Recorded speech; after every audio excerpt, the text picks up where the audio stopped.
29 avgust kuni O'zbekiston biznes diplomatiyasi uyushmasi hamda Turkiyaning Karako'cha kompaniyasi hamkorligida tashkil etilgan Turkiya-O'zbekiston biznes forumining ikkinchi kuni bo'lib o'tdi.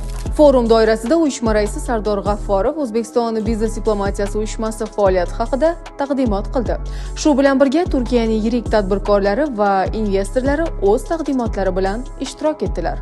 Uchrashuvda oziq-ovqat sanoati, qurilish va qurilish materiallari, farmatsevtika, mebel hamda sanoatning turli tarmoqlaridagi hamkorlik masalalari muhokama qilindi.